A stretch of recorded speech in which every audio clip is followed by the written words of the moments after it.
I want to take a moment to talk about something that is a very interesting topic in my opinion that is only starting to develop into more of an interesting topic as each game seems to go by this season, and that is Neal Pionk. Now, Neal Pionk obviously has had a very good start to the season so far after having a pretty awesome season, first season I should might add, with the Winnipeg Jets last year. Last year in 71 games, Neal Pionk posted 6 goals, 39 assists for 45 points. And this year so far, in 15 games played, he's put up 2 goals, 11 assists for 13 points, and only making $3 million, mind you that. Now, obviously, that's a very interesting contract, and that's a very interesting stat to see from a guy who came over in the Jacob Trouba trade, and it just shows how, in my opinion, the Jacob Trouba trade is really starting to work out in favor for the Winnipeg Jets more and more, especially with the emergence of Ville Heinola and potentially how game-changing he could be for the lineup moving forward into the future. But what becomes an interesting asset of this whole Neal Pionk thing has to do with the fact that Neal Pionk is on an expiring deal. Neal Pionk is set to be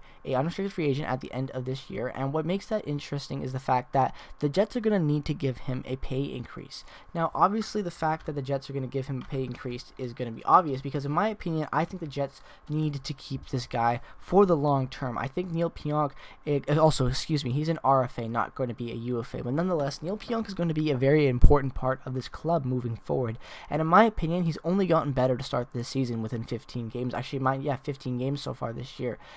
In my opinion, he's the best offensive defenseman we've had since Dustin Byfuglien, and even not obviously on par, but probably the second best offensive defenseman that's come through the Winnipeg Jets in a while. He's just very good at moving the puck. He's very good at getting the shot on net. Last year,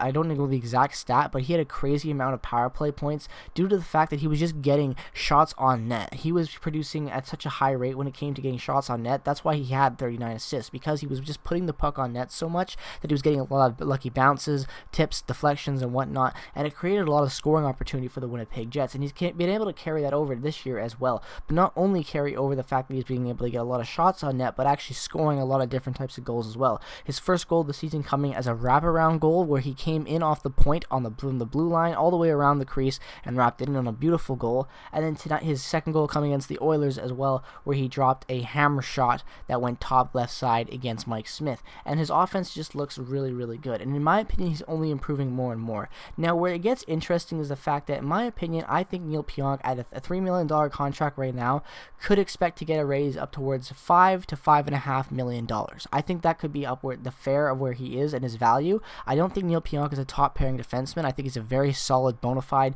top 4 guy, especially since he's not the most defensively sound, even though he's very much improved his defensive game so far with his time with the Winnipeg Jets compared to where he was as a rookie with the New York Rangers. But nonetheless, I do think that because of that, I think around 5.5 would be the max that I could see him going up, and that's only about a $2 to $2.5 million raise from where he's currently at. Now, you might be thinking, oh my god, where are we going to get that money from with all these other situations coming up? And that's where it gets a little bit interesting, because between Paul Stastny and Matthew Perreault expiring this year, we have $11.125 million in cap, and both Adam Lowry and Andrew Copp will be on expiring contracts as well, and Lowry making $2.9 million and Copp making $2.28. Now, both those guys are going to get raises as well, but to have $11.5 million, almost 11.125, to dish out between giving out a raise to Neal Pionk and giving raises to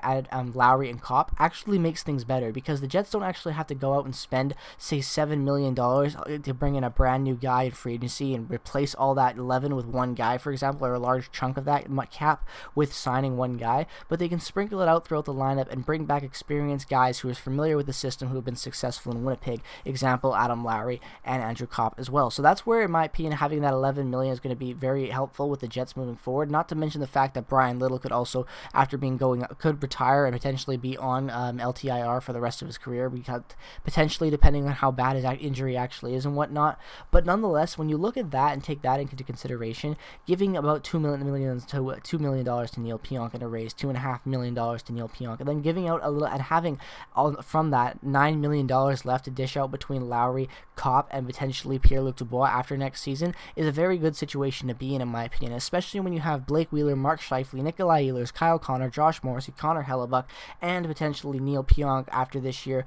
being signed to long-term deals. That's basically your core guys, especially offensively, and that's huge for the Jets moving forward. The only situation that comes into fact about signing Neal Pionk to a contract extension and what the Jets are going to have to look at in keeping him and what they're going to have to do with all the moving parts within getting Neal Pionk his contract, because I definitely think they're going to be signing him, especially for the fact that Chevy made that trade to bring him in to replace Trouba, and not to replace, but to at least get a good asset back for Jacob Trouba, and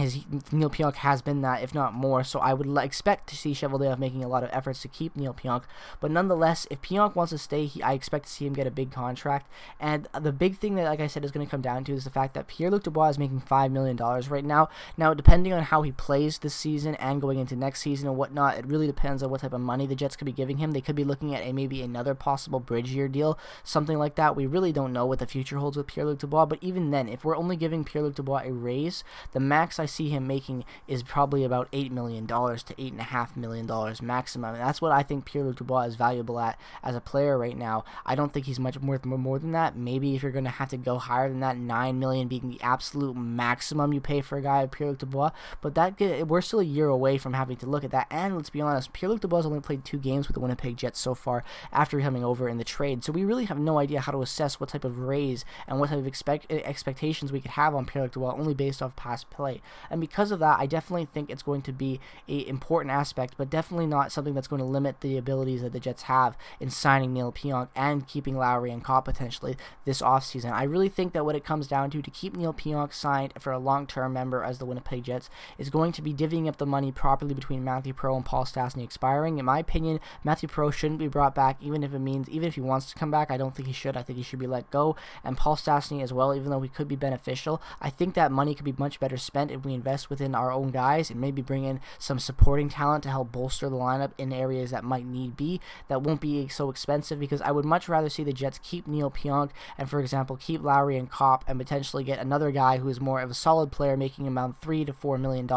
instead of going out and losing potentially Copp or Lowry, both of them, or who knows what could happen, and not being able to sign Pionk and Lowry to long-term deals or whatnot because of the fact that the Jets go out and spend a large chunk of that $11 million between those two expiring on other players and or other big-name tickets and whatnot. I think investing from the talent within and using the promoting from our prospect pool is the way the Jets should go, and if the Jets are able to do that, I definitely don't see any issues within the way the cap is structured currently and the amount of cap that will be free at the end of the season and whatnot to sign Neal Pionk to a contract that he deserves that keeps him in a Winnipeg sweater for a long time moving forward. But let me know your thoughts down in the comment section below as always. What are your thoughts on Neal Pionk's play this season? Let me know all your thoughts on Neal Pionk, what your favorite play has been from him this year, what you're most surprised about, and what's the biggest improvement you've seen from him in his game and whatnot. Let me know all your thoughts down in the comment section below. As always, if you're a fan of hockey, regardless of the team you root for, definitely consider dropping a subscription and turning on notifications if you haven't already, whereas we're on that road to 1K subscribers, and all of your guys' support really does mean the world to me. Thank you so much for watching this video. Peace, love, and positivity, everybody. I will see you guys in the next video. Go Jets, go.